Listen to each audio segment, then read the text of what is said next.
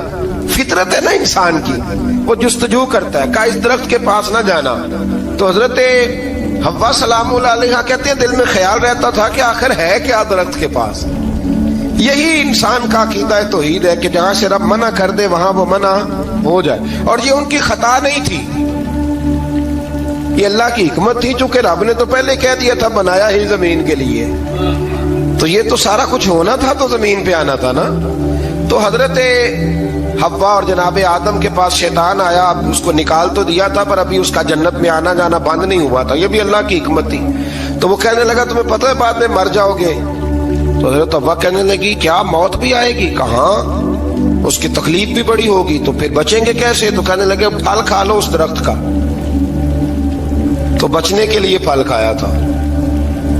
اس طرح لوگ آج بہت سارے کام بچنے کے لیے کرتے ہیں پر بچ سکتے، بچنے کے لیے پھل کھایا تو اللہ نے فرمایا زمین پہ چلے جاؤ. تو حضرت آدم زمین پہ آئے، پھر کئی 100 سال روتے رہے. فَتَلَقَّى آدَمُ مِن رَبِّهِ کَلِمَاتٍ، تو پھر اللہ نے خود ہی جناب آدم کو کچھ کلمے سکھائے. علامہ اسماعیل لکی فرماتے ہیں وہ کلمے یہ تھے کہ حضرت آدم نے میرے نبی کا وسیلہ پیش کیا، اللہ کریم نے جناب آدم کی دعا کو مقبول فرما لیا. پھر آگے بنی اسرائیل کا ذکر آ جاتا ہے. اللہ تعالیٰ نے بنی اسرائیل، آج آپ اسی قوم کو یہودی کہتے ہیں، ان کو اللہ نے اس زمانے میں فضیلت عطا کی تھی بہت زیادہ. تو عرب کے اندر جب نبی پاک علیہ السلام نے اعلان نبوت کیا تو کچھ لوگوں نے یہ کہہ دیا کہ اگر یہ یہودی کلمہ پڑھ لیں گے تو ہم بھی پڑھ لیں گے. تو پھر اللہ نے انہیں یاد کرایا کہ تم اصل میں کیا ہو، تمہیں کلمہ پڑھنا چاہیے. تو اہل یہود کا تذکرہ کرتے کرتے رب کریم نے ایک بات یہ بھی ارشاد فرمائی کہ تم لوگوں کو تو کہتے رہے ہو کہ وہ نبی آنے والے ہیں، وہ نبی آنے والے ہیں، اور جب آ گئے ہیں تو ماننے کو تیار نہیں ہو. تو فرمایا تأمرون الناس بالبر وتنسون انفسکم وانتم تتلون الکتاب، لوگوں کو بھلائی کا حکم دیتے ہو اور اپنے آپ کو بھول جاتے ہو. افلا تعقلون، تمہیں عقل نہیں؟ پھر اللہ نے انہیں یہ بھی یاد کرایا کہ یاد کرو وہ زمانہ کہ جب فرعون نے خواب دیکھ لیا تھا کہ کوئی بچہ اس کی سلطنت کو تباہ کرے گا، تو پھر اس نے تمہارے بچوں کو ذبح کرانا شروع کیا اور تمہاری بیٹیوں کو چھوڑتا تھا. فرمایا یہ بھی تو تم نے دیکھا، میں نے تمہیں پھر تم سے کہا جہاد کرو قوم عمالقہ کے خلاف، تو مقام طیہ میں جا کے یہ لوگ کہنے لگے ہم سے جہاد نہیں ہوتا. اللہ نے انہیں ایک میدان میں قید کر دیا. بڑی دلچسپ بات، قید تو لوگ ہوتے ہیں نا چار دیواری میں، تو اللہ نے بنی اسرائیل والوں کو جب انہوں نے کہا جہاد نہیں کریں گے تو اللہ نے میدان میں قید کر دیا. میدان میں، یہ یاد رکھیں، جب انسان اللہ کی نافرمانی کرتا ہے تو اسے ایسی قید ملتی ہے جس کا اس نے تصور بھی نہیں کیا ہوتا. ایک میدان ہے مقام طیہ، قید ہو گئے. سارا دن سفر کرتے تھے، سارا دن، تو رات کو تھک کے سوتے تھے، صبح اٹھتے تھے نا جب، تو وہیں ہوتے تھے جہاں کل صبح چلے تھے. تو رب جب کسی کو قیدی بناتا ہے تو اسے زنجیروں کی، سلاخوں کی ضرورت. دعا فرمائے اللہ تبارک و تعالی غموں سے نجات عطا فرمائے. یہ دعا فرمائے، ایسی قید دیتا ہے کہ جس سے پھر چھٹکارا ہو سکتا. تو بنی اسرائیل کا بہت زیادہ تذکرہ اس بارے میں اللہ تبارک و تعالی نے پھر بیان کیا.